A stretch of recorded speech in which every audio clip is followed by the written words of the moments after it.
Hey guys, it's Cypher here and welcome to the Jurassic World 3 Dominion review. Right, now I know it's been a little while, and in case I didn't mention any of my previous videos at any point, I went away on holiday. I don't think you can really pick up the colour, but I don't really catch colour on holiday. I tend to burn more easily, so I did come back with a tiny bit of colour, but I don't think that can really be seen. Anyway, so yeah, I went away with some family for 10 days. But yeah, I went away to the Dominican Republic actually for 10 days. I was holiday booked last year and it came around real quick actually, but yeah. And the day we flew out was the day this film released, and I was so annoyed because I really wanted to be there like damn when it first came out and be one of the first to kind of review, but it is what it is, you know. So I came back the Tuesday just gone. It is now Monday hopefully when this is coming out, I don't know, or the week after basically.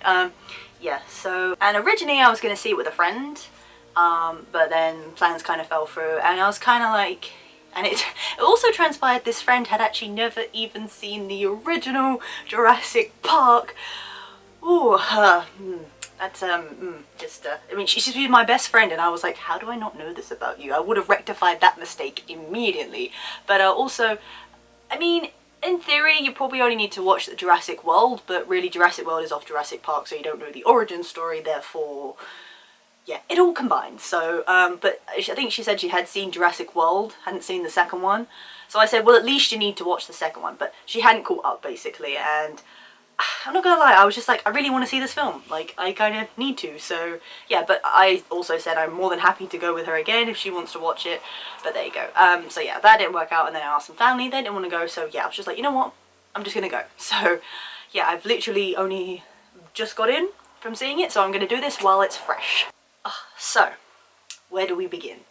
So, I think to start off with, I was very unsure about this film, in all honesty, because I was really, the one question that kept bugging me was, how are they going to end it? Because, you know, we've gone from, you know, dinosaurs being in a theme park to all the way up to they're now in our world, living with them. So it's that thing of, well, how do we, I don't know, conclude that in some way. I also may have not mentioned, obviously I know the film's been out so most people would have seen it, but this is obviously a spoilers review, so if you haven't seen the film, I suggest you go do that. So obviously the big thing was for me is they brought back the original guys, so Ian Malcolm, Ellie Sattler and Alan Grant from the original Jurassic Park. So there's no way they couldn't, because they obviously, when they brought Ian Malcolm back, it was that kind of thing of, well, if you're going to end this, you kind of need to do that, which they did, and it was really well done, I think. And again, big spoiler, but Ellie and Grant got back together right at the end, and I was like, oh, that's really sweet, like, considering everything they went through, and even like her reappearing in the third one, although obviously there are some opinions about that, but there you go. Yeah, so, oh, just there's so much. So basically for this setting, obviously, like I say, the dinosaurs are in our world, and it's this kind of thing of they're there, but no one's really sure of how we're meant to sort of coexist with these creatures, which is obviously a given, because, you know, dinosaurs. And, you know, there's obviously a lot of deaths and stuff. Also, if you didn't know, I think Universal did bring out some separate, like, clips that were very briefly featured in this one. Like, there was one with, like, I think it was an Allosaurus roaming around in a caravan. This is Jurassic Park related. It's like Jurassic World, technically, if we're being relevant. Yeah, and it showed, like, little clips like that, and it's, you know, being on the news, and obviously it's like, what are we going to do? And then they introduced this other company called Biosim. Now, to my knowledge, we've never heard of these guys before. I don't think they were even mentioned in the second one, because the Lockwood guy was obviously with Hammond and they were part of InGen, but technically not, sort of. But on another note, if you're a true Jurassic Park fans. There is also the Camp Cretaceous series that they brought out on Netflix, which features another, what do they call it? I suppose, rival business, I guess, called Manticore. And I did wonder if they would bring that into this, but they have Biosyn, which is a new one as far as I know. I don't recall it ever being mentioned. It was mentioned that in the second Jurassic World that the Dr. Wu guy was working for someone else, because obviously they got him out of there and he took his research to them. And he had a little bit of a redemption moment, you know, realising that he really fucked up, which, you know, it's a little too late, as Ian Malcolm would put. Yeah, but Biosyn was kind of thrown in there, and it did become very clear from the beginning that they were obviously not all they seemed. Like, they were trying to, like, do research and, like, revolutionize things and save some of the dinosaurs, but again, it was obviously there was something else going on. And then they introduced, like, giant bugs, which was something I didn't see coming, because when I saw the swarm in the trailer, I generally thought it was like little pterosaurs. Turns out it's not, it's actually locusts. Obviously not your regular kind of locusts, and they're actually like, they're terrorizing farms and stuff, but funny enough, they're not touching farms that use Biosyn seed to use for their crops, so, me wonders, is there a pattern emerging here? And then we get Ellie Sattler introduced, and obviously she's looking into this. And then on the other side we've got Owen and Claire, who are with Maisie in Nevada, I believe it was, and obviously they're trying to hide her because obviously she's supposedly this clone, and obviously human cloning and all that is obviously a, you know, next to bringing dinosaurs back is obviously another big thing, because it's all genetic experimentation, and it's like, it's just like a whole bloody, it's just a whole field of like, oh my god, like, we must look into this sort of thing. But no, she's meant to be hiding, but your typical teenager doesn't really want to do that. And then on top of all this, although it was shown in the trailer, which now thinking about it, I kind of feel that's something they probably should have kept back, because a lot of trailers most of the time do reveal things that might have been better off not mentioning, or like giving like a very small glimpse to kind of get you thinking, but also not too sure. So it transpires that within Blue's DNA is monitor lizards, which apparently can reproduce by themselves. Hence she has a baby called Beta, given by Maisie. But then obviously it becomes known that someone is after Maisie and Beta. Which is funny because, well, actually in the trailer it only ever alluded to Beta because they showed her being captured. But it turns out they want Maisie as well for her, like, unique DNA. And lo and behold, it turns out to be Biosyn that want her. And you know, actually, is it Dawson? Dawson? The main guy who's in charge. I don't know what to think about him. Like, he's not as good a villain, I think, as the guy from before. I can't even remember his name, but in the second Jurassic World, like the assistant guy, I don't even remember his name, but I don't know, it's that kind of thing of, I suppose he wanted to do good, but he had this really uncaring attitude about it. And I suppose towards the end he kind of tried to, like, make it right, but obviously it was a bit late by then, so it's like... And again, you got Ian Malcolm saying, like, there's just no such thing as control. We as humans do not have dominion over nature. If anything, we are subject to it, which I really liked that line. I was like, this is good. But yeah, no, so obviously through Ellie's research, she's discovered that Biosyn basically are up to something, and, you know, they're responsible for these locusts, and then obviously she drags Ian into it, Alan, back from, you know, and he's still, like, in his, you know, doing his digging, because I would have thought that would have just stopped. I mean, he did say, like, there was no funding for it anymore, it was purely, like, off tourists and all that, because obviously if you've got real live dinosaurs walking around, it's like, why would you be digging for bones in the dirt, you know? People are just like, I'm not going to spend money on that. And, you know, seeing them interact with each other, and, you know, they're reminiscing about the past, and turns out she's not with her husband anymore, so... and obviously he never, like, moved on from where he was always, like, by himself after the third film, so yeah, it's kind of, it was really lovely to see them team up together. And then obviously when they got Ian in on it, I was just like, oh, this is great. So then, yeah, Biosin basically have this, like, sanctuary where they keep dinosaurs, but they don't, like, interfere with them. They kind of, they do just mainly for, like, research and stuff. Obviously, we had a lot of new dinosaurs featured in this, and I think all of them were pretty much shown in the trailer. And we had some old friends come back as well. So, new dinosaurs obviously included the big predator Giganotosaurus, which I really loved the design for that. I really did, actually. I thought it was quite good. Also had the Therizinosaurus, which I was really glad they brought into this, because this dinosaur at one point was believed to be a predator because it has the really long, like, knife-like, well, bladed fingers that are just huge. Turns out not. It's a herbivore, and used to use them for bringing down trees, apparently, and maybe as defense, which is kind of shown in the film. But also from the film, it looks like it's blind, because I think it was reacting to sound. I don't know if that was just genetic hiccup when they remade it, but I mean, most herbivores didn't have, like, great eyesight anyway. But anyway, but that dinosaur was feathered, so that's our first, like, proper feathered dinosaur. And then you got a few other ones shown previously, like some Triceratops. I think there was a Pachyrhinosaurus featured in there somewhere. And they showed, like, little baby dinosaurs as well. There was the other raptors, which I'm not going to be able to pronounce the name of.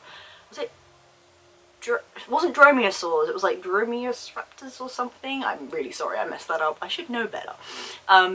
But they were, like, sort of subpar with the Indoraptor, where they had the whole laser in training thing. So, you know, if they landed on a target, they would go and kill it, basically. And they were really cool. There was one, like, I believe it was the leader one, it was, like, the white one, which a lot of people have talked about previously. But there was this, now thinking about it, random woman who was, like, in charge of them. I mean, she was the one who picked up Maisie from the kidnappers, who this Dawson guy, the Biosin leader, hired. But I don't know, she was kind of random. I don't know if they just decided to throw in a pretty woman in there and just be like, oh, she's a badass. Because she literally just pointed the laser at people and were like, yeah, go kill. But there was a really cool, like, chase scene in Malta. And obviously Owen was on his bike, and there's this whole underground, like, black market with dinosaurs, which was obviously it was obviously cruel, but kind of cool at the same time. Had the baryonyx with the robotic arm, which a lot of people talked about as well. Carnotaurus was in it.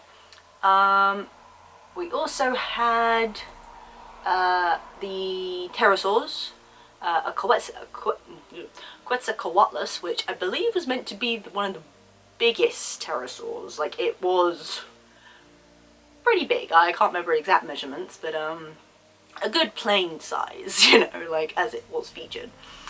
Am I missing any others? Obviously had some old friends return, like I say, like the Carpies.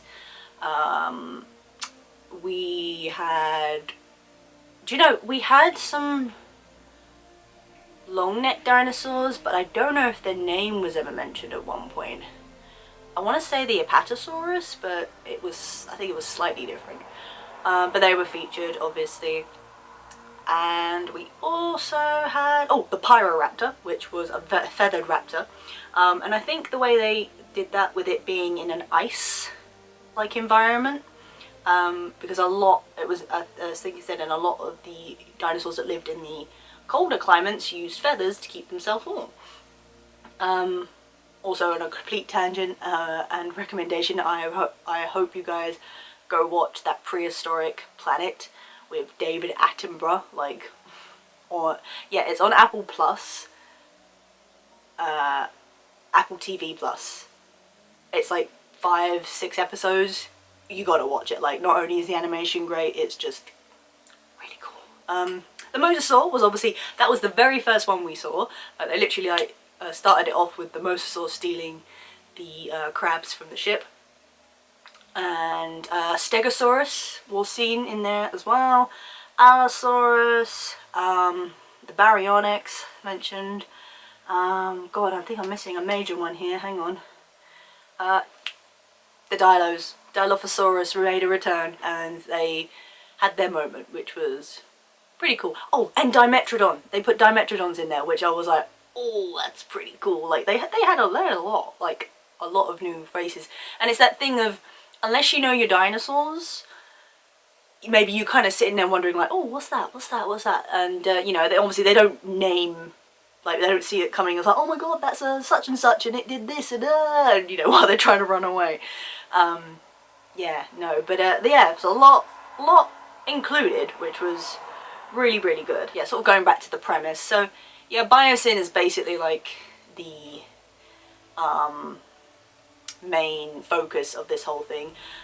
Throughout, we don't see very much of Blue or Rexy even. Rexy did make an appearance, and then actually got beat up by the Giga over food, and was just like, nah, I'm gonna leave that, I'm just gonna go on my way. Which I don't imagine that, well, yeah, I feel like if another predator was up against a bigger predator and they lost, they probably would just go and be on their way. So, yeah, there's that. But obviously, going back, so Owen and Claire go out to get Maisie, and obviously he promised to bring Beta back. They meet this pilot. I actually can't remember her name either, because I'm terrible with names, I'm sorry. And yeah, they had the really cool chase scene that, again, most of it's seen in the trailer, so I don't really have to explain too much. But then it turns out Ian is obviously aware of this plan that Biosynth have with these locusts, and basically the goal is to essentially gain control over the planet's sort of food source, and yeah, basically go from there, essentially, which is quite terrifying. We as humans tend to do that. Yeah, and you know, he calls Ellie, and then Grant comes as well, and they have like a little moment. But you know, he's like telling them, like, I'm aware of what's going on, and you guys need to like get your stuff, because she basically needs a sample from the locusts at Biosyn to confirm that they're the same thing and have evidence in order to, you know, confirm that this is their problem. This is what they did this. And obviously all our characters end up meeting up at one point. Maisie learns more about her mum. And I quite like the way they went with it, you know. She wasn't just purely a clone, she was actually her mother, and she was a scientist herself. Unfortunately, she had a fatal genetic disorder, which she then rectified in Maisie by basically altering her DNA, which, you know, obviously having the powers of a scientist and being a mother, can't say I wouldn't have done the same thing, to be honest. Not that I ever will end up in that situation, but that's by the by. So obviously she had the power to change things, and she did, and obviously Maisie learned through that. And it's then that Henry Wu kind of comes in and is like, you know, I want to use you and Beta, because Beta is obviously, because she was created purely from Blue, she has untouched DNA. But in saying that, on a slight side note, Blue's DNA was messed with in the second one because she had the transfusion with Rexy. So I don't know if that muddled things up just a teensy bit, but that's obviously by the by, it doesn't matter. But yeah, so Beta is basically a replica of Blue in every sense of the word, but obviously technically Blue is her mother.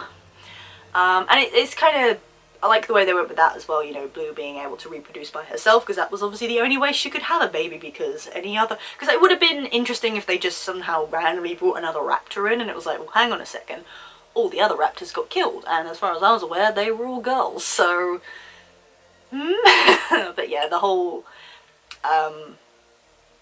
they call it asexual, species thing kind of made sense, so there you go. Yeah, and then it's obviously about, so obviously things, as they inevitably do, go wrong, and everything, you know, ends up on fire at some point. And, you know, they're all trying to get out and off this place, and, you know, they're helping each other out, and there's some pretty cool scenes in there, like with the Giga when it attacks. I have to say, there was a very brief moment where I generally thought they were gonna kill Ian Malcolm. If you know what I'm talking, if you, people who've seen it, you know what I'm talking about. The scene where he got the locust that was on fire on the stick and he was just standing there. And the fact he was just standing there, I was like, is he just gonna let it eat him? Like, is this how it's gonna go? And I was like, no, they can't do this. And then sure enough, they didn't, so I'm very glad. And, yeah, so... Oh, God, I know I'm all over the place with this, but it's just... I'm kind of sad, really, because it's like, it's the end. But, no, I like the direction they took with this. The ending, in a way, was a bit lackluster, but it's also like, it's got to end, so how do you end it? And it's kind of like, well, they obviously end up, so the Dawson? I can't think his freaking name. The bad guy, he ends up getting eaten by Dilos in a pretty cool scene, because it was actually warned at the beginning of the film, there's going to be flashing lights, and I was thinking, okay, and yeah, it turns out it was mostly that scene because they had lights going on and off, and obviously every time the light went off, the dinosaur got a bit closer until it was like right in your face, and then it ate the guy. So yeah, because he tried to destroy the locusts at one point, because that was the thing, the locusts don't die, like they just reproduce and they were kept going, so Henry Wu was obviously like, we need to rectify this. That's why he needed Maisie and Beta, because they have untouched DNA, but you also need to know what Maisie's mother did to her DNA, so then he can change the locus so that it will then affect all the others. I think the one that sticks out the most though was this over the guy who kidnapped Maisie in that. So Owen tracked him down to that black marketplace, and at one point, so he went down and they had a baby Carnotaurus eating his arm. Like, it was proper, like, it was like down here on his arm, and he had this other like tiny other creature like biting at the other one. It was like harmless little thing.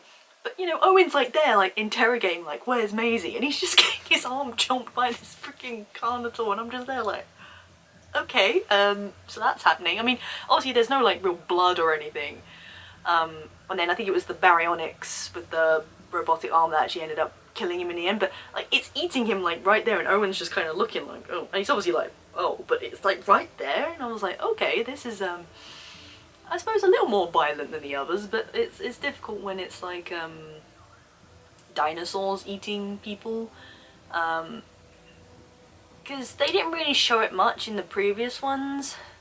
Obviously that guy got eaten by the raptors, and then people were getting attacked by other creatures. There was a woman who got eaten by the mosasaur, but it kind of happened off camera, really. I mean, you know it happened, and I think those ones were even a bit more bloodier. But yeah, no, this one was quite full on with some violence and stuff. There was a guy who literally got eaten off the street by the Allosaurus and the Carnotaurus adult, like when they escaped. But yeah, it was pretty action-packed actually, to be honest. Like there was a lot going on. And I suppose with any film, as you can say, it had its flaws. I think if there was one thing that bothered me, was actually the humour. Like sometimes it was just a bit unnecessary. I mean, you had Ian Malcolm's kind of humour because he never like panicked, you know, he was kind of like stressed, but it was kind of like, okay, we're in a situation, let's try and remain positive. Like there was actually a line at one point, you know, and they were in some precarious situations, but that was kind of, that's like Ian Malcolm's kind of wit and kind of character, so that was okay. But there were certain times I was just a bit like, you know, it was quite a serious situation, they kind of threw humour into it, and I was a bit like, okay, maybe that was a bit too much. But apart from that, I can't really say much else because, you know, Was it what I expected? That's the thing. I didn't really have any expectation. I just knew this was going to be the end, so they were going to have to do something with it, but I didn't really know what I wanted from that. And like I say, they already brought back the main characters in it, so it's, you know, and they had, like, again, it was kind of nice that they brought Alan Grant and Ellie, like, together at the end, and they had their little moment. And Maisie kind of realised, okay, and, you know, Maisie did realise, because she wanted to know about her mother, and she had questions, obviously, as teenagers do. And, you know, like, where she wasn't allowed to go into town, so obviously she was angry about that, and, you know, moody teenager, as I say. Yeah, no, but, you know, she did find out about her mother and the fact she was loved and everything, but then she recognises Owen and Claire as her parents now, and they obviously call her their daughter, and, you know, obviously go out of their way to try and look for her, and their reunion was actually really sweet, like, and she even called them her parents, so yeah, it was kind of nice to conclude it in that way. And then essentially it's like, yeah, we're gonna have to coexist with dinosaurs now, and then you see scenes of like the Parasaurolophus with the horses, other herbivores with like elephants and that in Africa, pterosaurs flying with birds. Rexy, it looks like, met up with other T-Rexes, which is interesting because, yeah, that's very interesting because I get the islands confused. So, Isla Nublar is where the original Jurassic Park was, if I'm correct in that. And then Isla Sorna was the one featured in the second Jurassic Park, which Ian went to and then Alan went to in the third film. And in that one, so Isla Nublar is where Rexy came from, originally. And then Isla Sorna was where they had the 2 T-Rexes and the baby. And then they brought the male back in the second one. And like brought him back to the mainland. And then they sent him back. So, so as far as like, Isla Sorna hasn't, and then where did they build this Jurassic World? Sorry, now I'm like trying to answer my own questions. They must have gone back to the Isla Sorna. Because it was, no, what am I talking about? Sorry. So they went back to Isla Nublar because then they found the remains of the old park there. Right, so, okay. So, from that we can gather that Isla Sorna is still untouched, really. Like, the dinosaurs are still just living there, like, minding their own business. According to the second film, anyway. But then you've got now actual dinosaurs living in the world. But they've gone over borders. They're, like, all over the world now. So I wouldn't be surprised if maybe the ones from Isla Sorna are out there as well. So yeah, that could explain how Rexy ended up meeting other T-Rexes, unless others were created. But obviously she was primarily the main T-Rex. They didn't incorporate any others into it, but they look like T-Rexes. Slightly different, but T-Rex is all the same, so I guess that's something. Yeah, and then obviously Blue is still on the mainland with, you know, with Ian, with Owen and that. And she and him had a little bump in the road, so to speak. Obviously, their relationship has been a big thing in these films, and she went from kind of trusting him and then sort of growing separate to him to now she has her baby, so that is obviously her main focus. So even him, and he realizes, like, even with him, she's like, no boundaries or anything, like, as in, you come near my baby, I'm gonna kill you. Because at the end of the day, she's still an animal, she still, like, has her own instincts and everything, and now she's a mum. Yeah, those instincts go, like, way up there, so, yeah, even Owen was like, yeah, she will kill us if she gets the chance. So, yeah, and then when her baby got taken, she actually ended up injuring him, like, mildly in the scheme of things, but still that's like that's a big thing considering. And then when he brought Beta back, they had a little moment where they kind of just looked at each other and it was like, okay, we're cool again, sort of thing.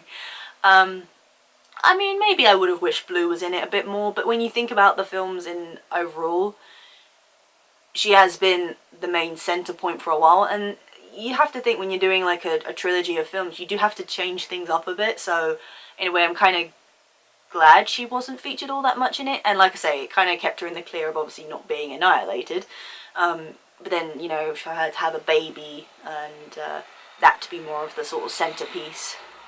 And even with Rexy, you know, like, again, she wasn't the biggest dinosaur featured in this film. I suppose the Giga wasn't even featured all that much, but like I say, it was more focused on the people, I think, this time. And, like, what was going on with them, and them having to, like, reveal this whole plot and stuff, like, things going on behind the scenes, and then the dinosaurs were, in a way, a sort of extra bit, I suppose you could say, but I've said this before, I generally can just enjoy something for what it is. Obviously Jurassic Park for me is probably the #1 film. Not even gonna dispute. I've always loved dinosaurs, I've loved it, I have loved all these films.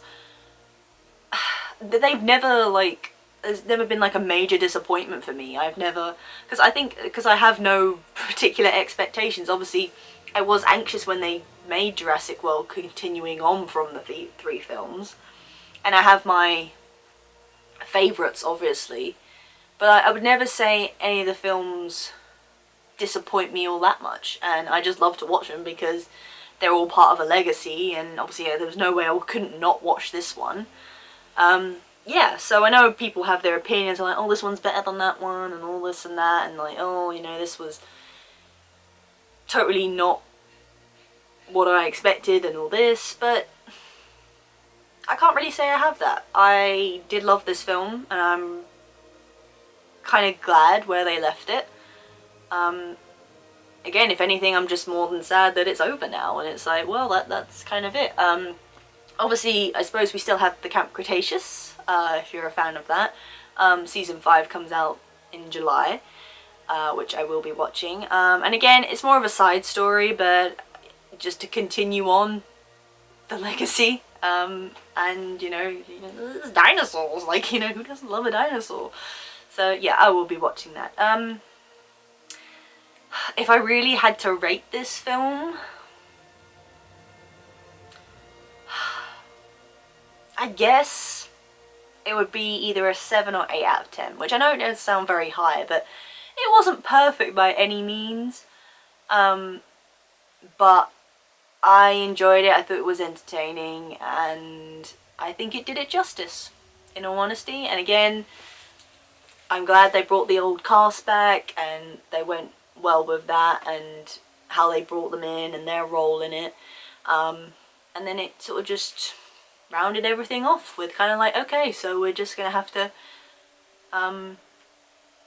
sort of deal with things, you know. And I think that was more of the message of this film in a way, because it focused on the people, and it's that whole thing of you know, we as humans trying to control everything, and our relationship with nature and things like that. And I suppose if you want to dig deep, it kind of ties in with the situation we're in now, like obviously with the climate change and it obviously always being a problem, but now it's kind of like, yeah, we need to do something about this, you know. And don't get me wrong, I have my own opinions about it and everything like that, but I will not go into that because it's just a whole nother thing. But yeah, it's a problem, guys, you know. So yeah, but I think it, for me, I kind of saw it like that. It's kind of tying into that a little bit, and how like the speech Ian Malcolm gave, you know, I think it was about human conscious, because it was like, you know, we jump into things essentially, and we kind of are aware of risks and things that could come as a result, but when these things happen, we're still surprised, because, as he put it quite nicely, you know, I think about it, it's because we don't want to imagine that those problems exist, really. And then when they do show up, it's like, oh, we've made a mistake here. And it's like, really? Like, you're only just realizing this? And that's kind of the whole theme with Jurassic Park, really. Basically, people taking science into their own hands and then messing with nature, and then nature basically coming back to bite us in the butt. Rightly so, you know. So that's kind of like the underlying theme of it. But also I just enjoy it because, you know, it's dinosaurs, you know, and it's cool, you know. And you know, comparing to the first film, we've come a long way, like a very long way. And I love what they've done with these 3 films, and how like they've incorporated like new ideas and obviously things we've learned since then, and like incorporating that, like I say, with the feathered dinosaurs and things like that. I love it, you know, I love it. I really can't say too much bad stuff about it, really. Again, perfect? No, but entertaining and good for what it is, 100%. Like, no qualms from me from that. Yeah, so I really did enjoy this film, and it had me on the edge of my seat sometimes, because you know, stuff was happening. I was like, oh damn, you know, like, ooh, it's going down. And if film can do that, they're still pretty good. So yeah, I'm very happy with this, and I'm so glad I went to see it. And you know, as much as, you know, I couldn't be there on the first day, we're here now. So yeah, it was really good. And on another very side note, I'm actually getting my first tattoo, hopefully in the next month, and it will be Jurassic Park themed. So there we go. Because I really love the quote, "Life finds a way." I think it's got quite a lot of meaning outside of Jurassic Park, but obviously it came from that, so I will have it like dinosaur themed in that way. Yeah, but I think unless you know the quote, you probably couldn't tell that that's what it's from. But I'm hoping to get that soon, and like I say, it's my first tattoo, so I'm kind of nervous but excited, and I might share that with you guys when it happens. So there we go. Also, we have the announcement of the Jurassic World exhibition that will be coming to London at the XL Centre, of all places, because that is usually the home of Comic-Con for me, but now this year, in August, it'll be Jurassic World. And I believe this exhibition actually has been in America up until this point. I believe I've seen it around somewhere. But you can bet that I will be doing a little vlog of that when it comes out. I don't know if they will allow you to take pictures and film inside. Some places might, some won't. But we'll see. But I will definitely talk all about it. And yeah, because Jurassic World, like, come on. So yes, just final summary thoughts. I really loved it, and I loved all the dinosaurs they brought into it. I do like the storyline and how they sort of, you know, rounded things off and brought things in, which was good. I kind of like that, you know, Henry Wu is, you know, small sort of redemption, because he didn't seem to always be a bad guy. Like, he always did have sort of the animals' interests and, you know, the sort of flaws of science mentioned, like, so he never was fully a bad guy, but obviously he did mess up, you know, and he was, without him, you know, it wouldn't have been possible, but that was good. And they sort of brought everything to a sort of satisfactory end, I believe. This film was incredibly action-packed. Like, I feel like, because obviously before we've kind of been, I guess, restricted to like the facility of the island, and it's all kind of happened in one place. But in this, they're going to like different countries, because the dinosaurs are all over the place, and you know, they're going to different countries. Like it was featured in Malta actually, and you know, there's like mad like chase scenes and like some of the camera angles as well. I'm not gonna lie, some of them did throw me off a bit. Like some of the angles they would end up at, I was a bit like, oh okay, it just kind of threw me a bit. But generally speaking, like, because you know, they're running over rooftops trying to get away from these guys, and on the motorbikes, as you do in planes, all that stuff. So yeah, like incredibly like action packed. And on a more technical note, I actually did notice, now I'm going to say this, like I noticed, but in the sense that it didn't draw away from the film, if that makes sense. Like it didn't take away basically. But I did notice they used a hell of a lot of more animatronic puppets in this film. I think particularly compared to the last two, possibly. I mean, they've always been featured, but I think particularly in this film they were a main feature. Like, I'm pretty sure they had one of Beta at one point. A lot of the baby dinosaurs were like that. Some of the close-up shots, obviously. Yeah, which was just really interesting for me because I do love that side of movie making as well, the whole behind the scenes. And oh, I mean, if I'm being, like, again, tangent, but if I had a dream job, it would be to make like animatronic puppets, like for films like that, because they're just incredible. But obviously, them standards can't beat. But yeah, like, so I did notice it in the film, but it didn't like take away from it. I didn't think, like, was looking at it like, oh, that's a puppet, like it's fake, you know. Like, there were just little moments where I just kind of realised that, oh yeah, that's a little puppet, because I tend to notice that kind of stuff. But yeah, like, thinking about it, it's very much like that. But I can't really say any more apart from obviously, because again, for me, because I think because I had no expectations, because how do I say it? It's like, I think it's hard when you have 3 films for like the third one to be as good as 1 and 2. Even with the first Jurassic Park sequels. I mean, I love all of them. Obviously first one, all-time favourite, no doubt. But I actually do like both the second and third one equally. Like, people I think have different opinions about the third one. Some say it probably wasn't necessary and blah blah blah, but for a long time, I actually really enjoyed that film. Like, as in I would watch it, like, probably more so. But yeah, the third one for me was like really up there. But I don't really compare because again, I like them all fairly equally. But I think how they've changed, like from Jurassic World 1, 2, 3, they are all different in their own way.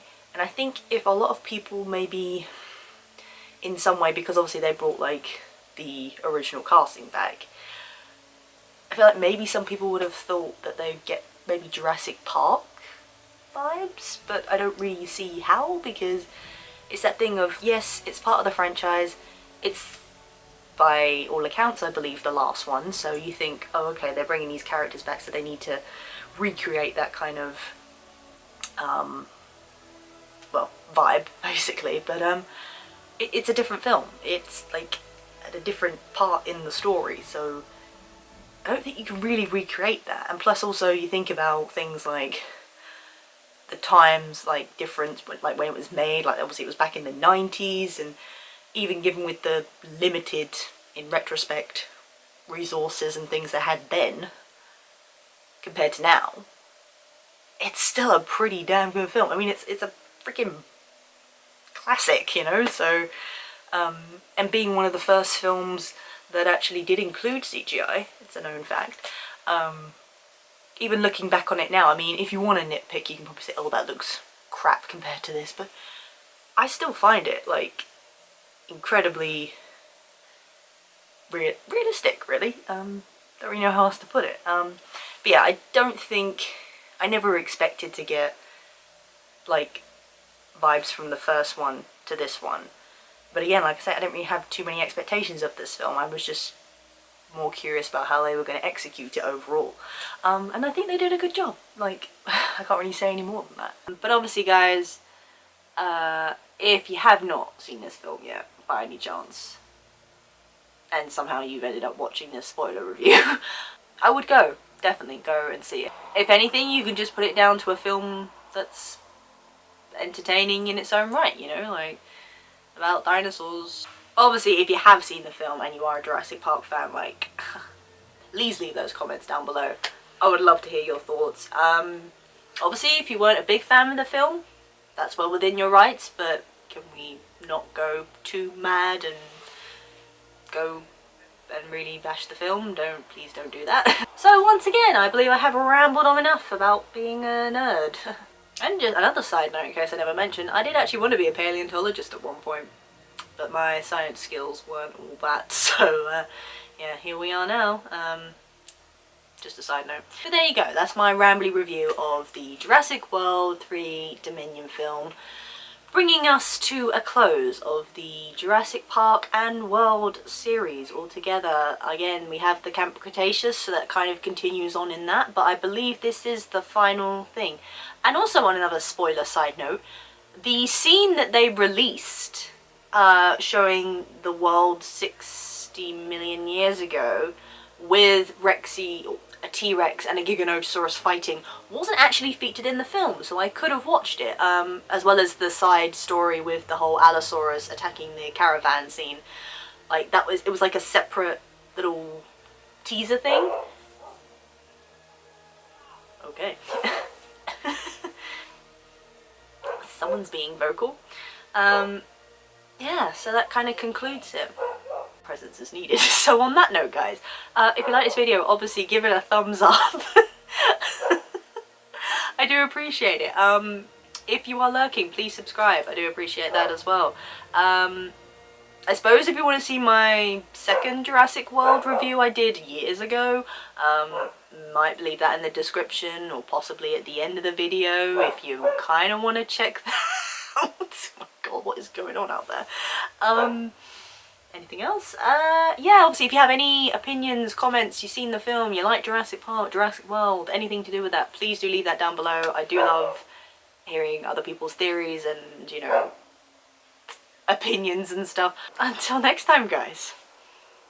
Bye. What the hell is going on? Bloop. Oh my god. Right. See you guys.